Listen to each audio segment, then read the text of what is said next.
Good morning. Thank you for joining us this morning. I'm George Frampton. I'm Senior Fellow at the Atlantic Council Global Energy Center, and I came to the Council this fall to inaugurate a new program called the Transatlantic Climate Policy Program. I'll be moderating today's panel on the intersection between climate and trade. Before we get started, a few housekeeping items. This event is on the record. We are currently live streaming on Twitter, Facebook, and YouTube. So we encourage you to post about today's discussion, share on social media, those of you who have it, using the hashtag AC Energy and by tagging us at AC Global Energy. If you'd like to participate in this conversation, we encourage you to submit questions on the Q&A portal at the bottom of your Zoom screen. Unfortunately, that's only for people who are actually engaging via Zoom can submit questions. So a little background before we go to the panel. The EU Green Deal, introduced by the new EU leadership last summer and now affirmed as the centerpiece of Europe's entire post-pandemic economic recovery, commits the European nations to some very ambitious new goals for emissions reductions by 2030. So this has already begun to result in a steep increase in carbon price in the EU and thus the cost of producing carbon-intensive products. And that price is certainly going to increase undoubtedly very soon into the mid-$30 a metric ton range. So to guard against carbon leakage from these anticipated price increases and to protect the competitiveness of their manufacturing industries, part of the Green New Deal is that the EU has pledged to adopt a carbon border adjustment mechanism. This has gotten referred to as a CBAM, placing charges on carbon-intensive imports into the EU to reflect the higher domestic costs caused by domestic carbon prices. A public consultation process has begun. It's underway. A draft proposal is to be floated next year. So this CBAM is going to be a completely new animal. Nobody's ever done this before, exactly. The EU is going to have to make a whole slew of design decisions, political decisions about how to do this, what mechanism, what sectors to cover, how to set the price. And on this side of the Atlantic, both the Biden climate plan and our Green New Deal also contemplate border carbon adjustment, even though what it would adjust for is unclear if there's no underlying carbon price. So if the EU and the United States were to put competing CBAMs into place, we could certainly anticipate a fairly significant amount of political conflict, mutual WTO challenges lasting years, potentially a new trade war, which obviously has gotten the sharp attention of American business leaders and quite a few members of Congress over the past 9 months. So rather than explore the full range of alternatives about what the EU leadership is likely to propose here, we really want to focus on alternatives. So most policy experts have concluded that avoiding a trade war through harmonization of climate policies among trading partners is obviously the preferable course. But can this be done? If so, how? And what does this new irritant about border carbon adjustment tell us about the larger trade issues that new climate policies on both sides of the Atlantic are going to put into play? So to address these subjects this morning, we have three very knowledgeable and distinguished participants. Matthew Porterfield is Deputy Director of the Harrison Institute for Public Law at Georgetown Law School, has been studying, teaching, and writing about the trade and environmental intersection for years. David Kleiman is currently a visiting research fellow at Georgetown's Institute of International Economic Law and a member of the Executive Council of the Society for International Economic Law. He's studied and written on external EU economic and trade law, and he's been an advisor to the head of the EU Parliament's Committee on International Trade. Nora Lule is the program director of the Heinrich Boll Foundation's Energy and Environment Program in the United States. She's worked on these issues at foundation offices in Germany and several other countries, and at the EU Parliament. So we're very delighted to have all of you with us this morning.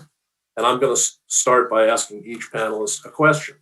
My question to Matt is, even though border carbon adjustments are likely to be both a short and long-term irritant in the EU-US trade relationship, can you start by just giving us a little bit of an overall context about the interaction between climate and trade policy, particularly as both sides, both the US and the EU, have to implement massive new green economic recovery plans, which involve a lot of subsidies and other measures which traditionally raise some trade issues? Sure. Thank you, George. You can look at the interaction between trade agreements and climate change from both economic and legal perspectives. In terms of the economically driven impacts, the biggest factor is usually what's known as the scale effect. If a trade agreement is successful in generating economic growth and increasing the size of the economy, which is generally what trade agreements are supposed to do, and the carbon intensity of economic activity remains constant, then you're generally going to see a net increase in greenhouse gas emissions. Similarly, if a trade agreement is successful in expanding the amount of trade, then the transportation necessary to move those internationally traded products is also going to result in some increase in overall greenhouse gas emissions.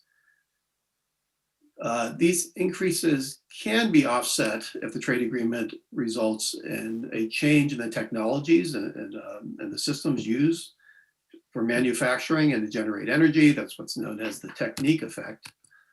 But on balance, typically, trade liberalization does result in an increase in overall greenhouse gas emissions.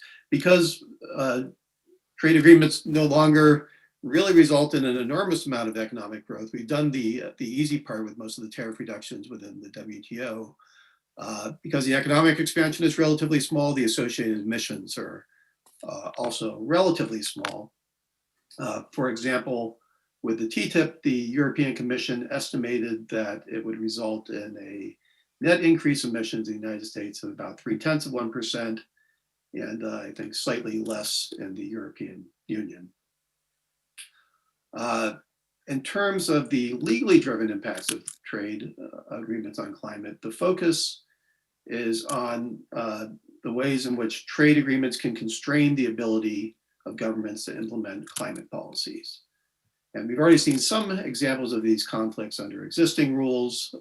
Under NAFTA, the investment chapter of NAFTA was used to challenge the Clinton's administration decision to block the Keystone Pipeline, which would transport high carbon intensity fuels. There's been another NAFTA investment challenge to Quebec's ban on fracking under the St. Lawrence River. There's been a number of WTO disputes to various types of green energy subsidies and green energy promotion programs like feed-in tariffs.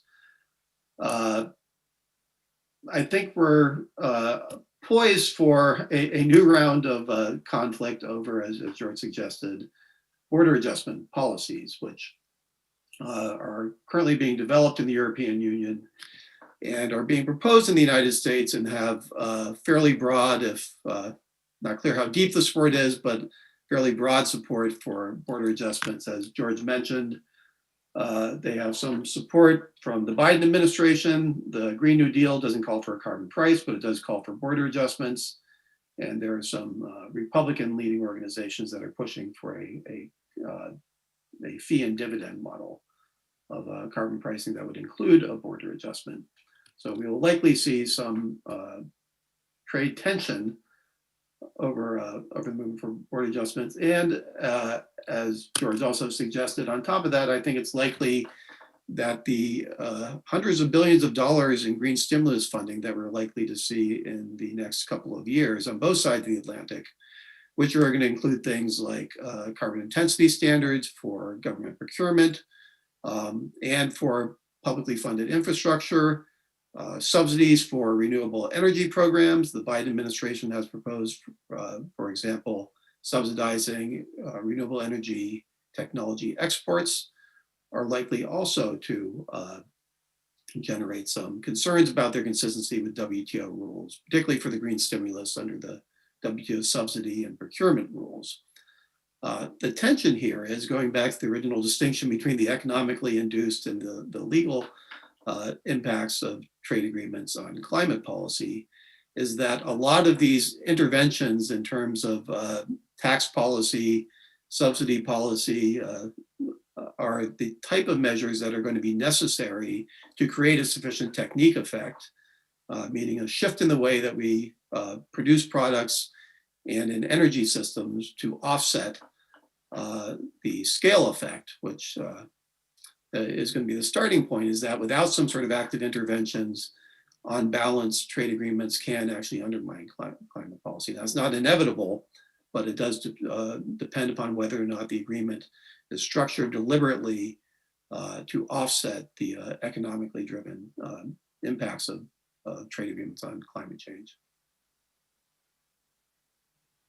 Matt, thank you. That's very useful. Let me shift to ask David.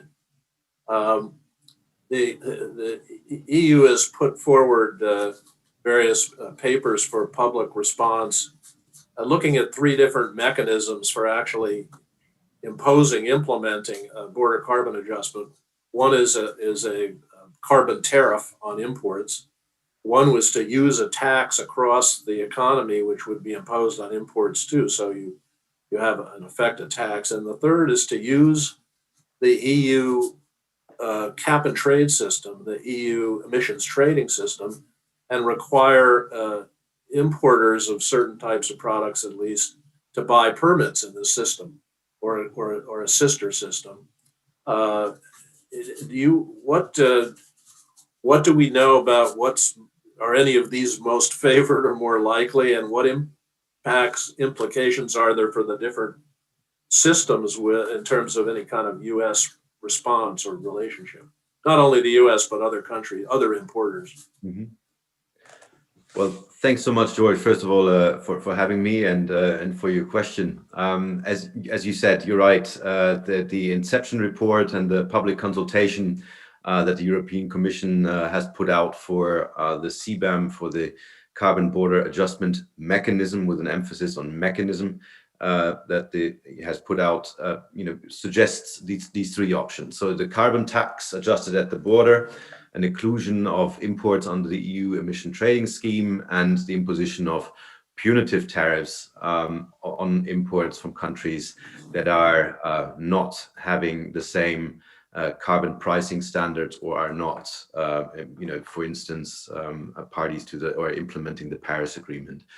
Now, to understand a little bit about the sort of the dynamics within the EU, I think it's important to know that what makes a great difference on the EU law is whether the envisaged measure is of fiscal nature, such as a tax, or not.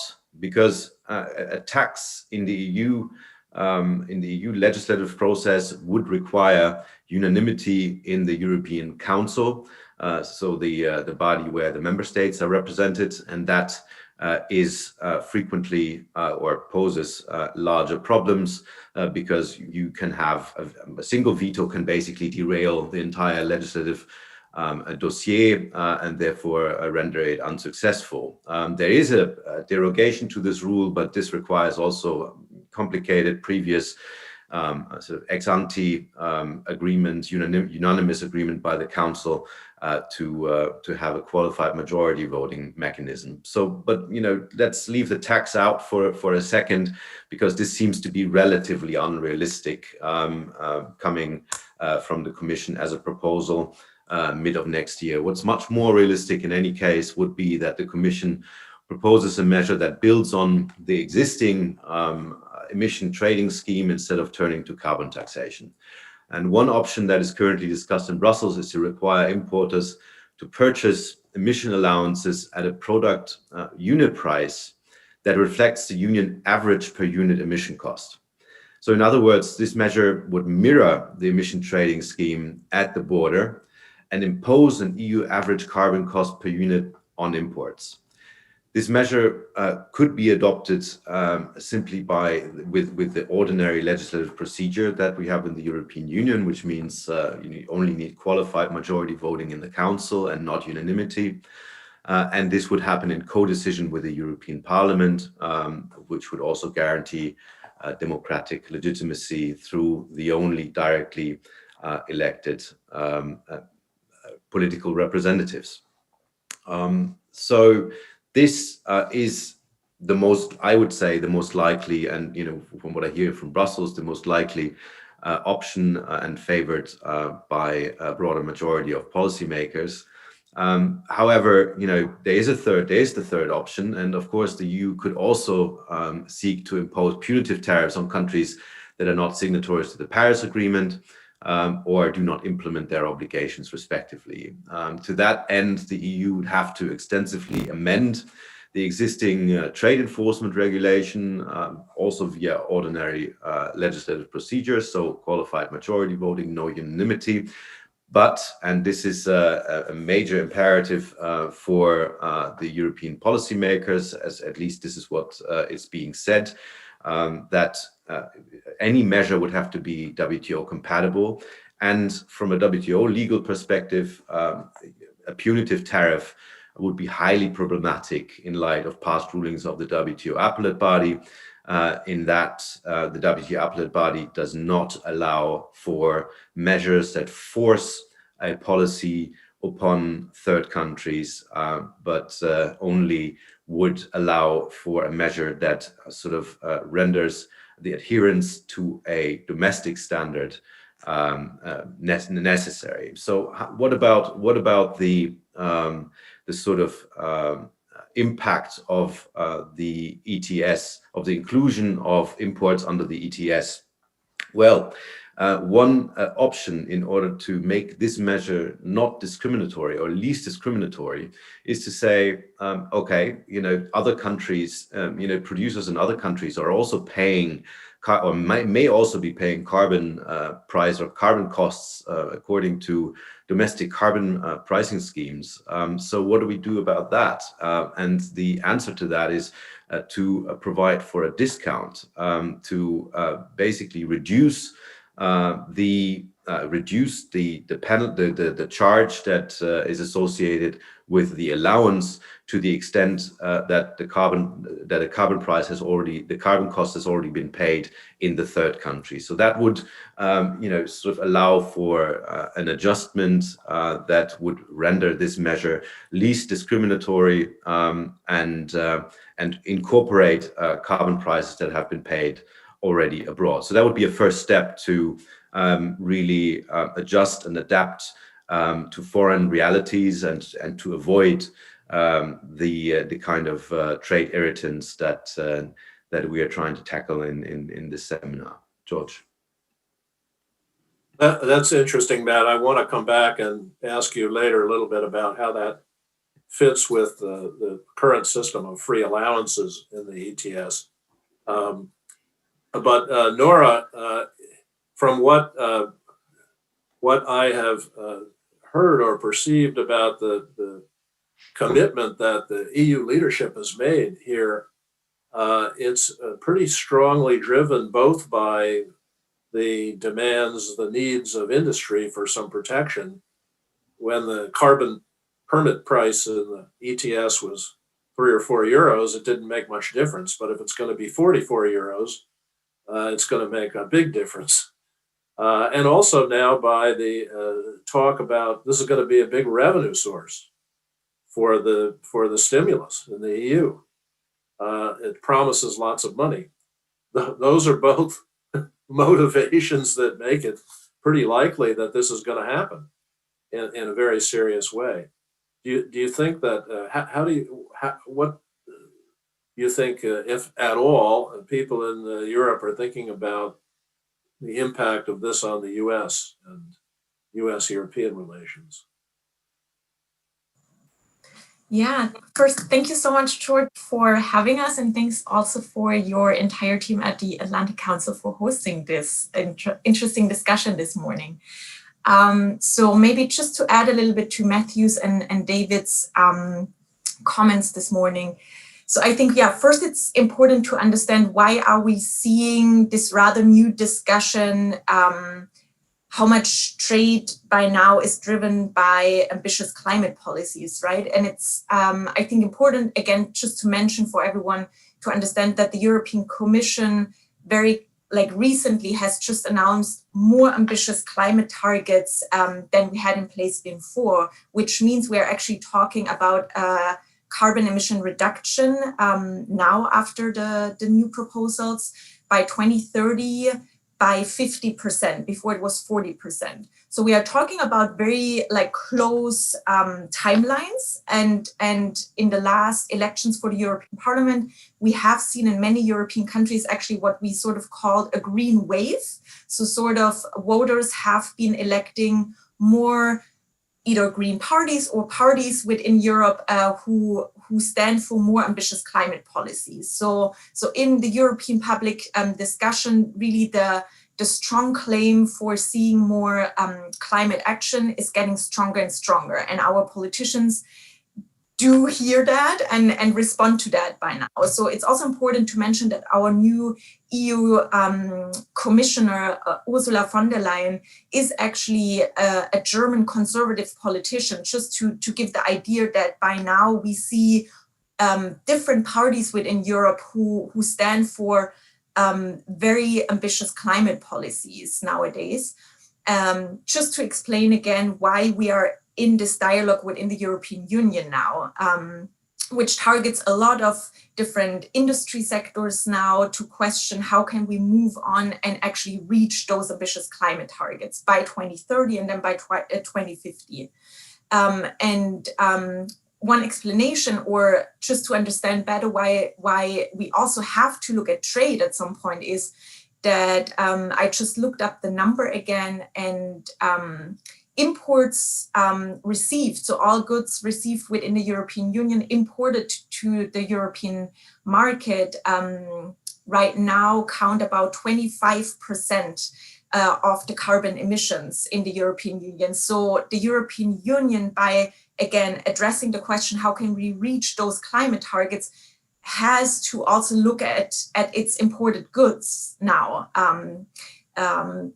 And then the second part is what you mentioned in your question, George, is of course the European Union also has to address that by implementing more ambitious climate policy, which means that industries in Europe are faced with higher carbon prices, and depending on their carbon intensity and their trade intensity, of course they face more challenging competition, right, worldwide. So by now we also see the industry in Europe calling for acknowledging, right, the efforts they are asked to be done, but also finding themselves in a global competition. So this newly proposed carbon adjustment is really a response of trying implementing strong climate policy, but still also protecting, as you said, the own European industry.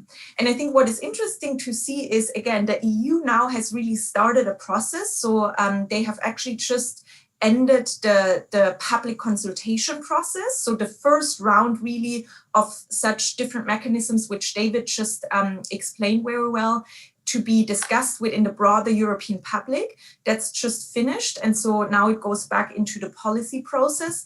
And we are awaiting a first sort of proposal for this carbon mechanism already by mid of next year, 2021, to then be further, of course, discussed and then implemented into the political process, which I guess everyone knows that the European legislation process is a little bit more complicated, with the European Commission making a proposal, and then it's still the different member states are very strongly involved with their voices. But again, that just shows that the European Union is moving ahead now with this.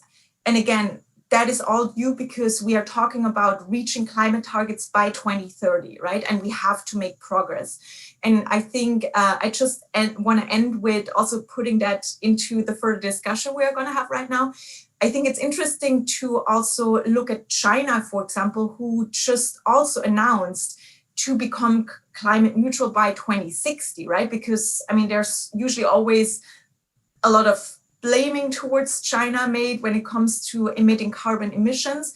But we do see that other countries also move ahead with at least announcing strong climate targets. Of course, now we have to see what follows by that, because I mean, steps need to be taken to implement those climate targets. But it's interesting to see that obviously China, as being also a strong exporter towards many countries in the world, one could say they have also heard the European Union thinking of a carbon adjustment. So they are also moving ahead and showing at least commitment towards stronger climate action. Thank you. I have questions for each of you for follow-up, but let's pick up first before we do that. Nora, you mentioned China, and it's interesting that just in the last few days, somebody in the EU leadership suggested that, well, if the Chinese have now really made a major new commitment to zero carbon 2060, carbon emissions peak, the Japanese, the South Koreans are all on board with the very ambitious new program of the EU. Maybe a border carbon adjustment isn't necessary, but what do you think about that, and what are the implications for the US? And I'll start with you, Nora, since you brought it up, but ask all three of you. If the EU said, well, we don't really need this against those people who are on board, but a few people who are not on board, like the US, are going to get special treatment. What's the future of that suggestion? Any thoughts? I want to start with, I really like how you decided to give this discussion a very, let's say, proactive title with like asking the question if we face a next trade war, right? And I would respond to that, maybe something like the European proposal to implement a carbon adjustment mechanism in the future, again, as a reaction of implementing stronger climate policy.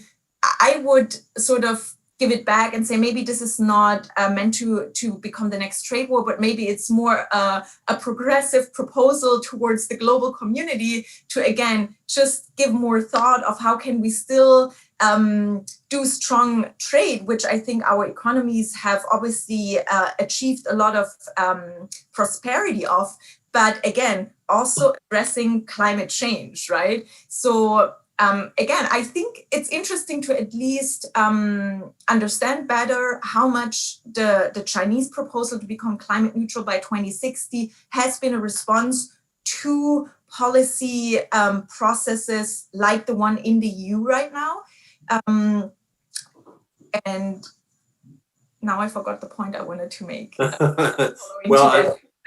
But I think, no, what I wanted to say is important is to understand that the EU, right, obviously does want to acknowledge when countries also move ahead implementing carbon pricing mechanisms, that they would acknowledge those. So I think it's just, we see that climate plays a more important role now than we have seen in the past when it comes to trade policy, right? And one might, and I think we could discuss that further here, how much climate policy now shapes trade policy in the future more and more. Well, I think in some conversations that we had before for this panel, a number of you said that while trade always seemed to drive climate in the past, now perhaps climate policy is driving trade policy, because the growth that we desperately need to recover from our mutual economic situation has got to be green growth, got to be climate friendly growth. It's got to be not growth like old growth, but decarbonization. So that's an interesting juxtaposition. Matthew, let me come back and ask you, we had some discussion about early steps insofar as everybody's green stimulus, green economic recovery plan is full of carbon controls, carbon constraints, subsidies, carbon standards, things that would ordinarily raise hackles, WTO hackles, and certainly we've seen that with solar panels in China. Are there short-term opportunities here to harmonize some of this by agreeing? Could leaders just simply agree not to challenge those things as a good faith baby step? How would that work?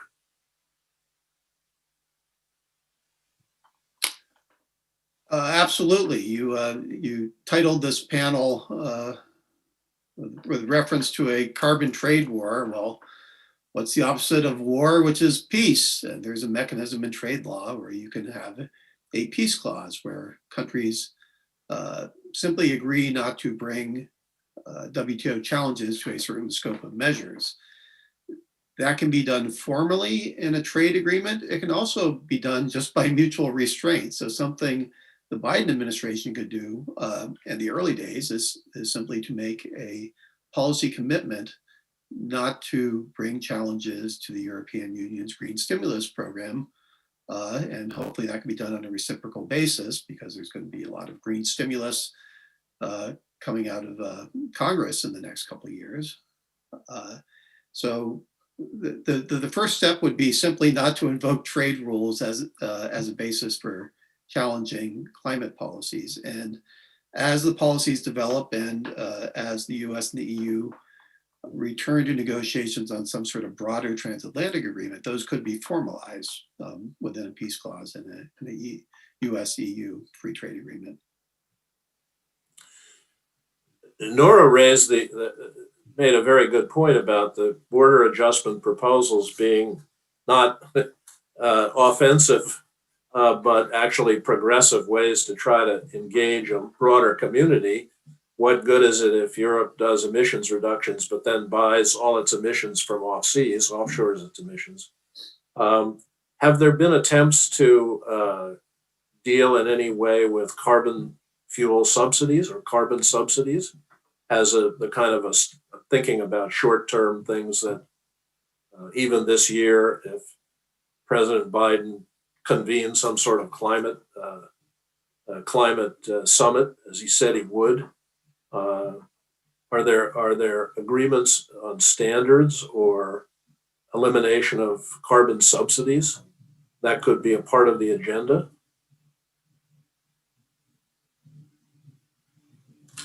Are you I'm directing asking that initially? Yeah. Yeah. So fossil fuel subsidies, depending on how you find them, dwarf renewable energy subsidies globally. There have been discussions in the OECD and elsewhere upon phasing out fossil fuel subsidies. There's complicated definitional issues involved. A lot of the subsidies in oil producing states take the form of consumer subsidies, but it could start with limits on production subsidies. And that would be actually an opportunity for an affirmative use of trade disciplines for climate objectives.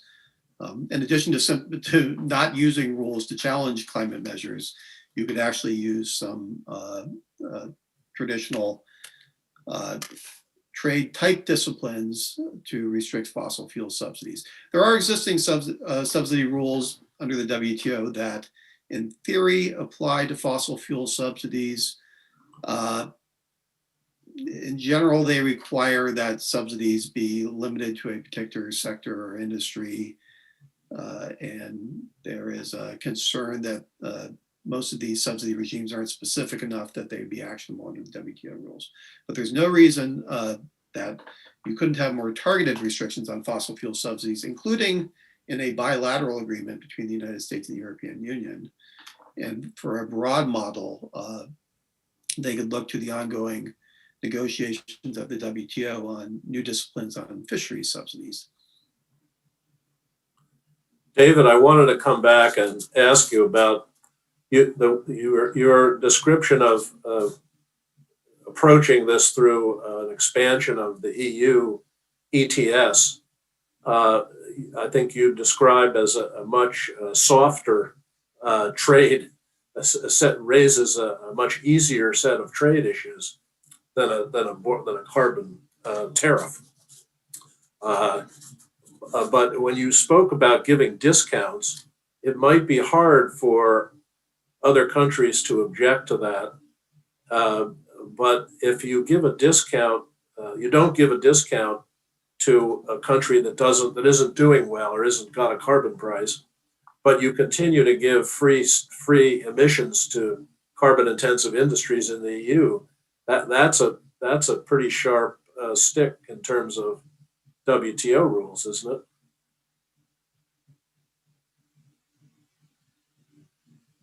David, I think you're muted. Absolutely. There you go. Beginner's mistake. So sorry. Well, just to, if I may address both of your questions, both in regard of sort of the climate club, the notion that if we have the US or if we have Korea, China, Japan, the European Union to address sort of climate objectives by 2050, by 2060, does the European Union still need a carbon border adjustment? And I think there has been a question to that extent also from the audience. And I'm not an economist. However, we've been working with economists such as Gabriel Felbermayr and André Sapir from Bruegel and from the IFO Institute, who are telling us that what it requires in order for a carbon border adjustment mechanism to be effective and to actually lead to the policy result that we want to see, notably that third countries also or raise their carbon price and include climate mitigating policies in their policy instruments portfolio, is to have a larger club of countries that are using the carbon border adjustment mechanism in the first place. So, the question right now is not so much whether, the question really right now is, can a EU carbon border adjustment mechanism by itself, without other countries having similar policies in place, including a carbon border adjustment mechanism, can it be effective? Can it induce policy change in other countries? Can it induce raising carbon prices in other countries? So that's sort of is perhaps a misconception to believe that if third countries like China, Japan and Korea have similar objectives in general, we don't need a carbon border adjustment mechanism anymore. I would disagree with that sort of deriving or drawing information and insights from economists who are working on this. Your question as regards free allowances is very important, of course, as in yes, if we give discounts to third countries who are facing carbon costs, what are we doing with our free allowances? That is sort of, are we still going to have free allowances in place? And free allowances is something that is, it's essentially the European Union is at a crossroad where where the European Union is trying to modernize or reform its ETS in general, not just on the carbon border adjustment front, but also with regard to reducing free allowances or eliminating free allowances to the end that carbon prices actually rise and that the carbon price in the European Union is increased to an extent where a carbon border adjustment mechanism would actually make sense, where we are actually facing the problem of carbon leakage. So, and reducing or eliminating those free allowances is part of that objective. Now we have a lot of domestic lobby groups who are trying to fight, of course, the reduction or elimination of those free allowances, because in the end, once we have a higher carbon price, those free allowances basically make for subsidies, and for subsidies that are also actionable under the SCM agreement of the WTO, that are actionable or could be found in violation of WTO rules in the WTO panel finding, etc. So that is a problem. Those lobby groups are fighting, but the objective is to reduce or to eliminate those free allowances and thereby drive the carbon price up. That is the objective of the European Commission as of now. Thank you. To take a version of a question that's been submitted by the audience, if climate is really going to be much a bigger driver of trade, and and the possibility of some version of a Nordhaus carbon club is actually something one might imagine from an EU ETS expansion. So importers either pay or get a discount on the permit price, depending on whether they're a red, yellow, or green on their overall climate approach. Let's say that's sort of a version of a club.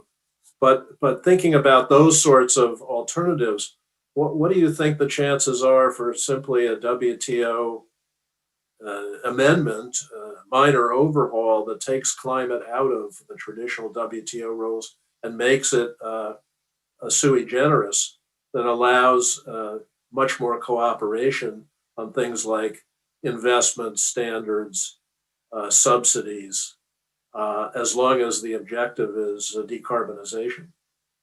And I throw that out to anyone who has thoughts about that.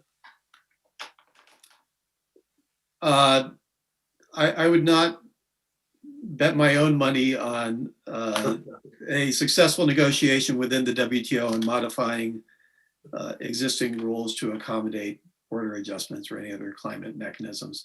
The decision making in the WTO is generally by consensus or supermajority, which means that there's potential for a dissenting nation to very easily block any progress. And Nordhaus and his proposal for a carbon club sort of acknowledges this and says, well, you'd have to change the WTO rules. Well, a lot of times the forum and the decisional rules are really outcome determinative. The WTO is struggling now on its basic mandate. I just don't think there's much capacity for them to successfully engage with climate at this level. There was a proposal launched earlier this week for new discussions in the Committee on Trade and Environment on trade and sustainability, including climate. So there may be some progress there within a subset of countries, but I think it's extremely unlikely that anything is going to be implemented at a multilateral level, which I think points to the potential advantage of pursuing something on smaller bilateral levels like a US-EU initiative on climate and trade. I'm going to take another variation of a question from the audience and ask each of you, but starting with Nora, what would you most think that President-elect and then President Biden should do first? And let's leave out rejoining the Paris Agreement and moving toward an NDC with new ambition. Are there things in this, in the area we've been talking about on trade and cooperation and mutual green stimulus? Are there things that you think that a new president could do here in the first 6 months, let's say, that would be productive? Nora, what do you think from a European point of view? What do you think would make people happiest? Let's put it that way. I mean, in general, what makes people on both sides of the Atlantic happy that there will be again way more talks on climate action again, and I think that's definitely important. And there's so much potential to collaborate more strongly again in the future transatlantically on climate action, right? And I think so. Again, I see this new EU proposal also sort of as an outcry of we need to do something on climate. We need more ambitious climate targets, but that implements also we need to take steps within and for our industries, right? Which then also affects trade. So again, I would understand this EU proposal on a carbon border adjustment mechanism as a try to get into conversations with its trade partners, which obviously the US is one of the strongest and biggest partners for the European Union. And I think it would just be worth if the Biden administration obviously needs and wants to work on national climate action and its targets and the implementation of it, but at the same time really use its international staff to start negotiations with partners like the EU, but also with China and others around the globe on trade policy, but always strongly connected with climate policies. And I would say the strongest argument for that is not to just invent ideas on how to act on climate change the best from scratch again and again, but really get into conversations and learn from each other and harmonize really successful climate strategies. And I think the US, for example, has to offer a lot when it comes to the transport sector.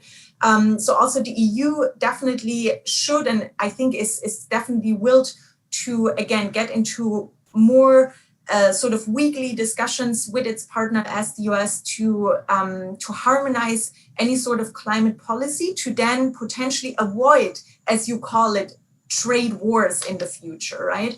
But again, climate has to come first now. It's really far too late, and we all have to act on climate. And I think we all agree that the US and the European Union are the ones who are in the most responsibility to act on it now and sort of lead the way ahead. Well, Nora, that's very helpful. I'm struck by the fact that your comments reflect the fact that in the United States, I'm not sure that people are generally aware that in Europe, you're going through a revolution in climate policy after 10 or more years of making some progress. All of a sudden, the targets for 2030, whether it's 50 or 55% is adopted emissions reduction since 2005, are amazing. And you're actually developing plans that are intended to get there, which is even more amazing. It's not going to be magical thinking. It's going to be something practical. But as you say, hard to achieve that without one, protecting your industries, and two, bringing other people into this so it's not an isolated effort. David, thoughts about what you think a new President Biden could do first initially in terms of ways of engaging? Well, that's a bit of a tall order and slightly beyond my pay grade. However, I think given the fact that it is right now the European Union that is making these policy proposals, it is really also by law on the European Union also to reach out to the Biden administration and engage on cooperation on the carbon border adjustment mechanism, to the extent that we do know that given that the European Union would like this to be WTO compatible, has to be WTO compatible, and if we go through Article 20 of the GATT as one of the general exceptions, if this is necessary, we know that the appellate body has in the past required that the respective defendant goes out there and negotiates solutions, least trade restrictive solutions, and solutions for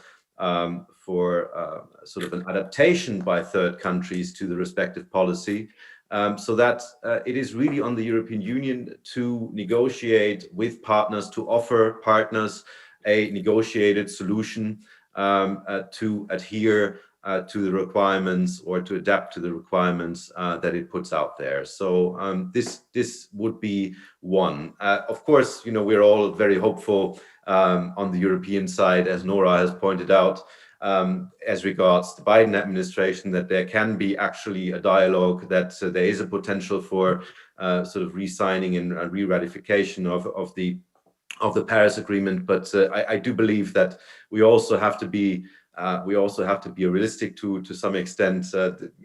But I don't want to go into the more broader political issues here, as regards the strength of the mandate that the administration has and the difficulties that it is running into going forward in a completely new political reality that it has not faced within the last decades. So I'd be rather cautious on that front and leave that to the respective American pundits and commentators to analyze the current situation. Fair enough. Matthew, our current Trade Promotion Authority has some climate negatives built in, doesn't it? And is that something that needs to be changed? Yeah, there is language included in the current grant of Trade Promotion Authority at the behest of Republicans in the House, which says essentially that the president cannot negotiate trade agreements which contain any commitments regarding reduction of greenhouse gas emissions.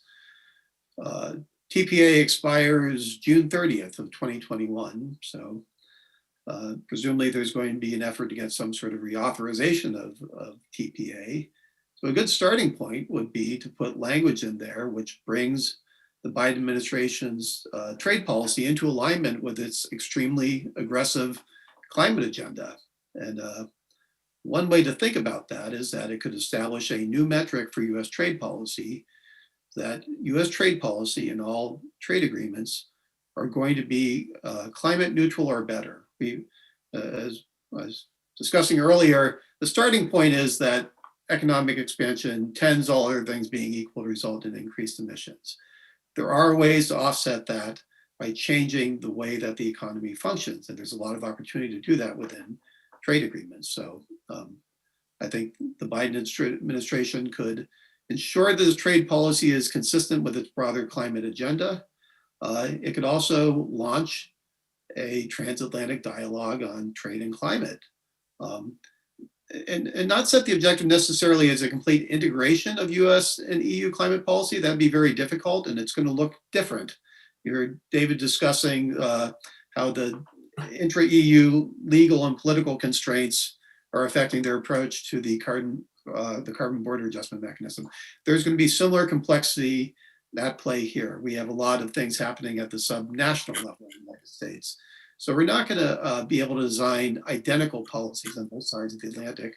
We can, however, coordinate them and try to stay out of each other's way. And I think that's something that the Biden administration could make clear is that the centerpiece of their efforts to integrate trade and climate policy.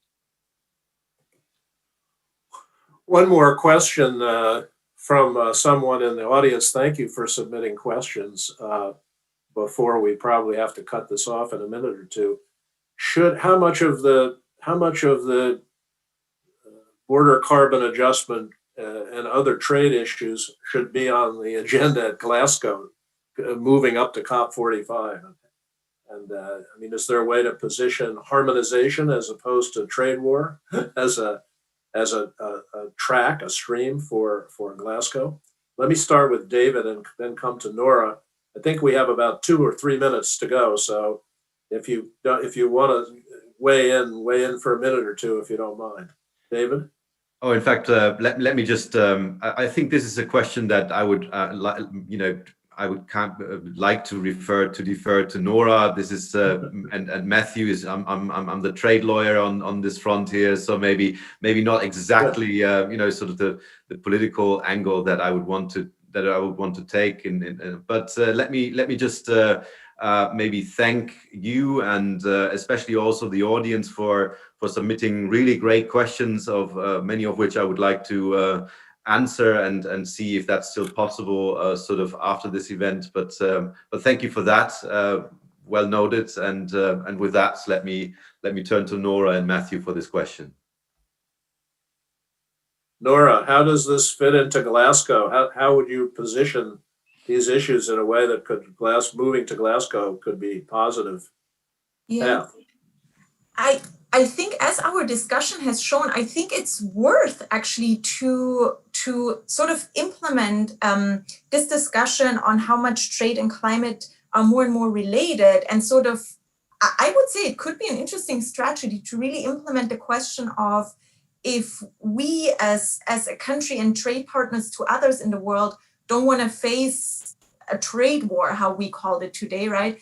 Maybe we do need to get more serious on climate action, because again, partners right now as the EU are stepping forward. So I think I would say it's an interesting strategy to raise this trade question and how to sort of go on in the future with trade. If you are a country which doesn't implement strong climate policies, could push in some cases really climate policy. To briefly say something about how maybe, because in the EU we have this phenomenon that sometimes national states also are not happy about those strong climate policy we implement within the European context. But then at least we do see this phenomenon that national states sort of blame the EU for having to implement now stronger climate policies. And I do talk also in this sense for Germany, because in the transport sector, we're not doing pretty well. But so again, we are forced, according to EU level, right, to implement stronger climate policy on a national level. And maybe for some partners, also for Biden administration, this could help to, again, call on Congress for the need for stronger climate policy, saying, hey, if one of our main trade partners sort of forces us, if we don't want to face a new trade war with our important partner, the EU, let's actually work on stepping up on climate. So maybe, again, this can be helped as a motivating factor. On that extremely positive and optimistic note, I think it's appropriate to close thinking about all the positive possibilities to explore trade and climate trade harmonization and letting climate trade policies that are not only climate neutral, but climate positive. So thank you all, the panelists. This was fun. I hope it was interesting for those who joined us. And thank you all out there for questions and for sticking with us.